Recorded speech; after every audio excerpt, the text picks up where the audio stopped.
Bonjour à vous, partout où vous suivez cette capsule aujourd'hui. Et je ne sais pas à partir d'où est-ce que vous nous suivez. Ça nous fait toujours du bien quand vous nous laissez un commentaire à partir d'où est-ce que vous êtes en train de nous suivre. Ça va nous aider à identifier notre audience. Aujourd'hui, nous arrivons dans une nouvelle capsule pour vous parler de quelque chose qui n'est pas facile à expliquer. Pourtant, ça paraît simple aux oreilles, mais c'est parmi des domaines les plus combattus dans la vie de l'homme. Les domaines les plus combattus. Je le répète, c'est un domaine qui est le plus combattu dans la vie de n'importe quel homme. On arrive et on va les découvrir.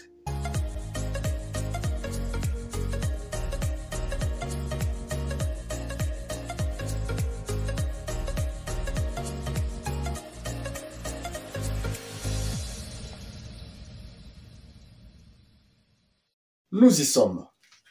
Aujourd'hui, nous parlons de la maturité spirituelle. Quelqu'un se disait, qu'est-ce qui est autant combattu dans la vie ou quel est le domaine qui est vraiment combattu dans la vie de l'homme? C'est cette maturité-là. Vous savez, le monde est fait pour évoluer. Même le monde qui est autour de nous, bizarrement, il n'est pas celui que nous avons trouvé. Ce qui nous enseigne aussi que nous ne sommes pas appelés à rester statiques. Bien-aimés, si vous ne vous rendez pas compte que votre vie spirituelle est combattue, alors vous ne pourrez pas faire un pas de plus en cherchant la liberté et l'envol de votre propre vie. Voici ce que l'apôtre Paul nous dit dans 2 Corinthiens chapitre 13, le verset 11. Quand j'étais un enfant, il dit ce qu'il faisait quand il était enfant. Et il dit, quand je suis devenu homme, quand je suis devenu adulte, quand je suis devenu grand, si on peut le dire à des termes simples, j'ai abandonné les choses de l'enfance. Il y a un temps pour tout. Il y a un temps pour naître et il y a un temps pour grandir. Mais si vous êtes déjà né en Jésus-Christ, vous êtes déjà enfant de Dieu, c'est bon. Mais il faut savoir que ce n'est que le début du voyage. Vous n'êtes pas appelé à vous limiter par là. Il vous faut avancer. Vous devez faire un pas de plus dans la marche avec Dieu. Vous savez quoi? Tout ce qui existe sur la terre peut nous enseigner sur la maturité ou la croissance ou les désirs de la grandeur. Je parlais de l'évolution. Voyez même les développements technologiques. Si à l'époque, il y avait des machines qui pouvaient peser des tonnes et des tonnes de kilos, aujourd'hui, avec quelques grammes, vous avez des fonctionnalités bien plus avancées que des tonnes de kilos d'autrefois. Si les hommes réfléchissent dans cette manière-là, pensez-vous que Dieu va vous engendrer à lui et vous laisser tel que vous êtes? Non. Ce n'est pas cela sa volonté. Dieu veut que vous puissiez grandir. Voilà pourquoi Pierre nous le dit dans 2 Pierre chapitre 3, le verset 18. Grandissez dans la connaissance et dans la grâce du Seigneur Jésus-Christ.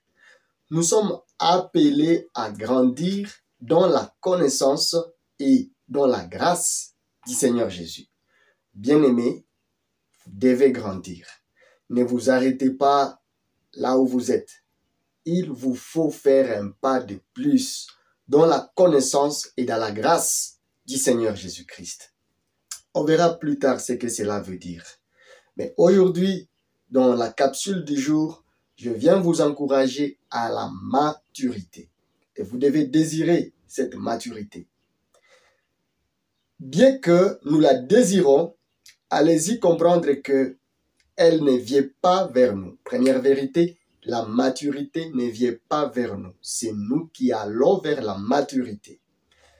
Après la nouvelle naissance, et comparativement à la naissance physique de n'importe quel homme, l'homme, quand il naît, une fois sur cette terre, on ne le laisse pas dans son berceau, ou je ne sais pas, dans son lit et qu'on dise, ok, il est déjà né, gardons-le, il est là, alors bon, on va le laisser, il grandira un jour, il sera comme nous. Non, ça ne se fait pas. Bien au contraire, quand un enfant naît, quand il naît, on a des conseils à donner à son entourage pour que cet enfant puisse un jour grandir et ne pas demeurer enfant. On va dire, voici comment il faut faire téter votre enfant, voici comment, à quelle fréquence et quelle intensité il faut le nourrir, voici ce qu'il faut donner à votre enfant, voici comment est-ce qu'il ne faut pas vivre avec lui, voici ce qui va favoriser les facteurs favorisant la croissance et voici ce qui peut amener votre enfant à avoir l'arrêt de croissance ou un retard de croissance. On dira tout cela aux parents pendant des séances qu'on appelle en République démocratique du Congo CEPON, consultation postnatale, je ne sais pas comment est-ce que ça s'appelle dans votre pays, mais de telles réunions d'éducation existent pour des parents qui ont des enfants. Mais même en Christ, lorsque nous venons de naître, lorsque nous venons de dire oui au Seigneur Jésus, ça ne s'arrête pas par là. D'abord, le fait de dire oui à Jésus, c'est une perte pour le camp du diable. Parce que quand vous n'étiez pas encore en Jésus, vous étiez esclave du péché, vous étiez esclave du monde de ténèbres, vous faisiez tout ce qui vous semblait bon, vous étiez en dehors de la vie de Dieu, autrement dit, vous étiez mort. Mais alors, quand vous acceptez de venir en Jésus, ça n'a pas été facile, je sais. Pour certains, les combats, c'était juste d'accéder au message. Et pour d'autres, le combat, c'était la confusion dans leur tête par rapport à tous les messages qu'ils avaient déjà reçus. Et pour d'autres encore, c'était le combat de l'entourage qui leur disait vous aussi, comment est-ce que vous allez nous laisser? Comment est-ce que vous allez donner votre vie à Jésus? Vous avez commencé aussi à suivre ces chrétiens-là. Vous ne voulez plus continuer à traîner dans cette vie comme nous. Il y a eu des découragements de partout. Mais malgré tous les obstacles, peu importe laquelle qui était dans votre environnement, Dieu a décidé de vous sauver. Bien-aimés, le salut, c'est un don gratuit. Vous ne l'avez pas mérité. Ceux-là qui ne connaissent pas encore le Seigneur, nous ne les condamnons pas. Non. Pourquoi? Parce que d'un moment à l'autre, ils peuvent connaître le Seigneur. Qui sait si même c'est à partir de vous que ceux-là que tu as laissés dans les péchés et aussi ils vont venir à Jésus-Christ. Peut-être c'est le cas. Peut-être que je t'informe et que c'est une voix de Dieu qui te parle directement qu'il faut que tu puisses aussi amener tes frères. Mais alors pourquoi je rentre partout là-bas? Je te montre déjà les combats qui existaient avant que tu ne viennes au Seigneur, que quand tu entres dans le Seigneur Jésus, ce n'est pas fini. Quand tu viens de naître de nouveau, quand tu viens de donner ta vie à Jésus, eh bien, les combats qui continuent à cette étape-là, c'est soit t'amener à rétrograder ou à rentrer dans l'ancienne vie, soit t'amener à rester stagnant, ne plus avancer. Soit encore, dans ces combats ici, comme j'ai dit que c'est le domaine le plus combattu de la vie, si tu ne recules pas, si le diable ne réussit pas à te ramener dans la vie d'autrefois, ou s'il ne te stagne pas, eh bien, il va déposer en toi la nuit. de l'évolution spirituelle. Il va commencer à t'éteindre et à te broyer petit à petit. Tu vas avoir des confusions. Dans ta tête, il y aura des circuits non connectés que tu pourras te demander, mais en quoi est-ce que je me suis engagé? Est-ce que je comprends vraiment la vie dans laquelle je me suis engagé? Bien-aimé, ce n'est pas facile. Et retenez cette vérité que je partage aujourd'hui. La maturité ne viendra pas vers nous. C'est nous qui irons vers la maturité. Quand tu grandis, il y a des choses que tu constates chez toi, physiquement. Et il y a aussi des actions que tu reconnais avoir posées pour arriver là où tu es. Si personnellement tu ne les reconnais pas, au moins ceux-là qui t'ont vu naître et qui t'encadrent reconnaissent ce qu'ils font pour que tu puisses grandir et avoir cette taille-là que tu as aujourd'hui. Ils ont vraiment investi en toi. Et Dieu veut investir en ses enfants pour les amener à le connaître. La maturité spirituelle, son but, c'est de nous amener à ressembler à Jésus. Nous amener à être comme Christ. Nous ne grandissons pas spirituellement pour ressembler à un homme. Non. Nous grandissons dans un modèle qui nous amène jour après jour à ressembler à Jésus. Bien-aimés, je vous souhaite la maturité. Et avant de donner la conclusion de cette capsule introductive d'aujourd'hui, j'aimerais vous parler de 3 types de personnes face à la maturité spirituelle. Il y a ceux-là qui grandissent rapidement. Dès l'instant qu'ils ont donné leur vie à Jésus, ils s'intéressent à la vie spirituelle, ils s'intéressent à la connaissance de Dieu. Dieu ne se cache pas, il se révèle à eux et ils grandissent aussi rapidement selon le feu qui est en eux, le feu qui leur pousse à chercher Dieu. La deuxième catégorie de personnes, ce sont des gens qui grandissent normalement. Vous savez, à un certain âge où, selon la science même, on sait estimer le percentile qu'il faut dans la croissance de chaque enfant ou de chaque individu. On sait dire tel âge dans telle communauté, normalement, quand on évalue l'état nutritionnel ou quand on évalue les temps de croissance, il doit se situer entre tel percentile et tel autre percentile. Ce qui est normal. Alors, quand il va dépasser ce percentile, il va entrer dans ce qu'on appelle l'obésité. Mais alors, là, c'est en considérant un seul paramètre, celui de l'évaluation de l'état nutritionnel. Mais il y a bien d'autres paramètres qu'on doit évaluer dans la croissance d'un être humain. Et dans l'évaluation de la maturité spirituelle, il y a des gens qui grandissent normalement. Ce qui est bon. Cependant, il y a la 3e catégorie. Ce sont des gens qui ont ce que nous appelons le retard de croissance. Il y a ceux-là qui grandissent très rapidement. Dès qu'ils donnent sa vie à Jésus, vous les voyez grandir et même dépasser ceux-là qui ont donné leur vie à Jésus avant. Et il y a ceux-là qui grandissent normalement. Vous voyez qu'il est en train d'évoluer. Et dans son évolution, vous pouvez dire, les bien-aimés tels, il y a ceci qu'on peut voir dans sa vie, il y a cette autre chose qu'on peut voir dans sa vie, et on s'entend à ce qu'il puisse aussi arriver à tel autre escalier dans sa vie, c'est bon. Et on pourra même faire des pyramides.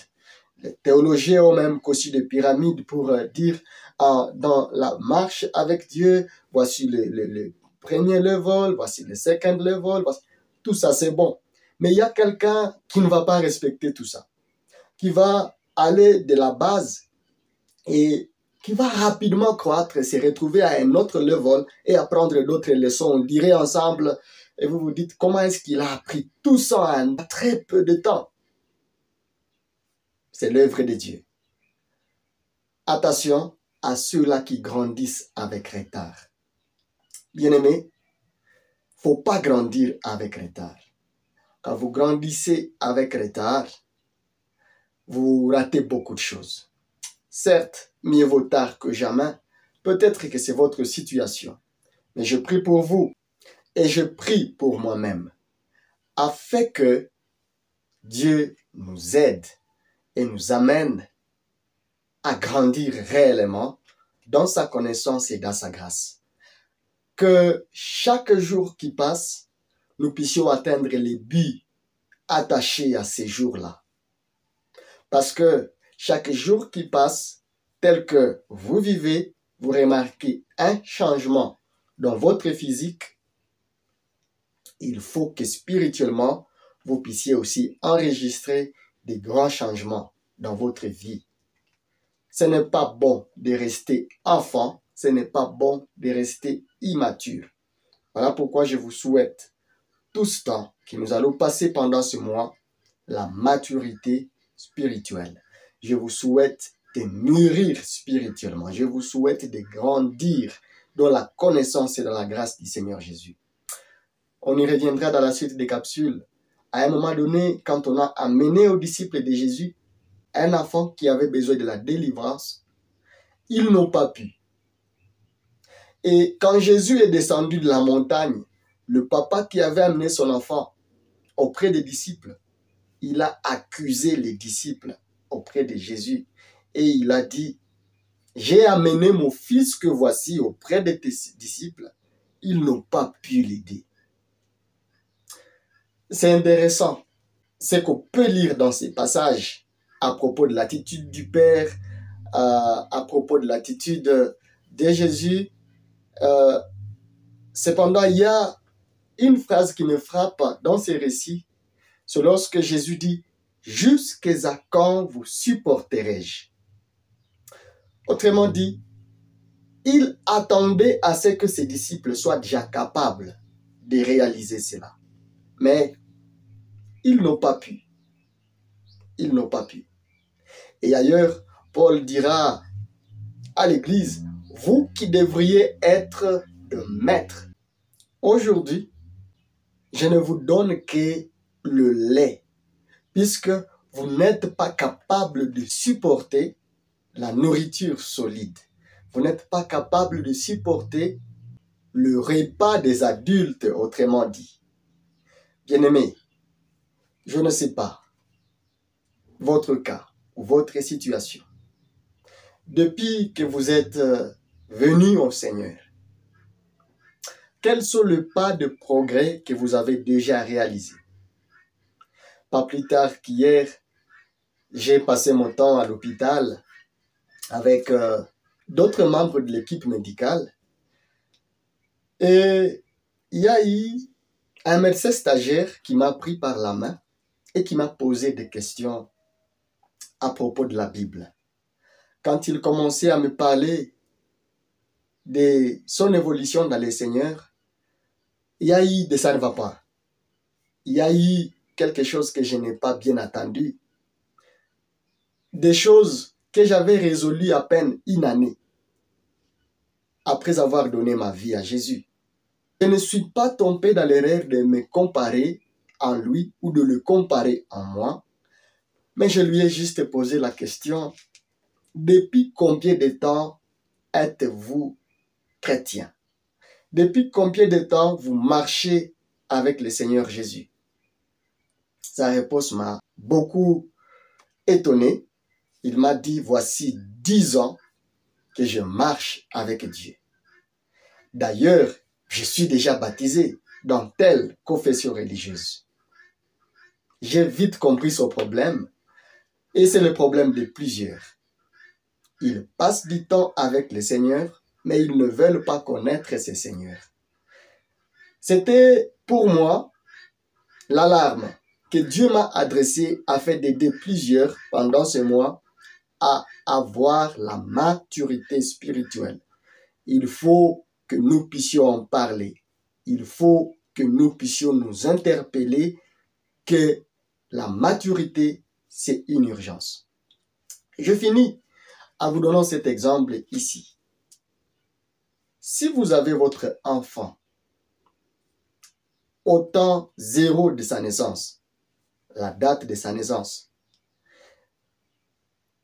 et au jour 365 de sa naissance, et à l'anniversaire suivant, puis encore un autre anniversaire, disons qu'il doit avoir aujourd'hui 10 ans, ou 15 ans, ou 20 ans, depuis qu'il est sur cette terre, mais il est toujours bébé dans votre berceau. Qu'est-ce que cela vous ferait? Quand la naissance devient la joie de la famille, la joie de recevoir un enfant, si l'enfant ne grandit pas, il devient un fardeau. Quand l'enfant ne grandit pas, il est l'objet de la souffrance de ses encadreurs. Heureusement, Dieu sait nous supporter et il sait nous amener pas à pas à le connaître et à marcher avec lui dans l'ordre que lui-même a établi. Je vous souhaite la maturité et je me souhaite aussi à moi-même la maturité. En finissant, je rappelle, la maturité ne viendra pas vers nous, non, mais c'est nous qui irons vers la maturité. Et il faut le savoir, il n'y aura pas un domaine qui sera aussi combattu dans votre vie que celui-ci. C'est lui de grandir spirituellement. Comment on va y arriver? Eh bien, prenons rendez-vous dans la prochaine capsule. Et si vous avez des questions en rapport avec la Bible ou en rapport avec votre situation, vous avez besoin d'un accompagnement, n'hésitez pas de contacter ces numéros qui s'affichent sur votre écran. Notre équipe va vous accompagner dans la prière et va vous confier à quelqu'un afin qu'il puisse vous accompagner aussi spirituellement, vous aider à grandir dans la connaissance et dans la grâce du Seigneur Jésus-Christ. Merci de vous abonner si ce n'est pas encore fait et gardons rendez-vous pour la prochaine capsule qui va nous arriver dans un bref délai. Que Dieu vous bénisse.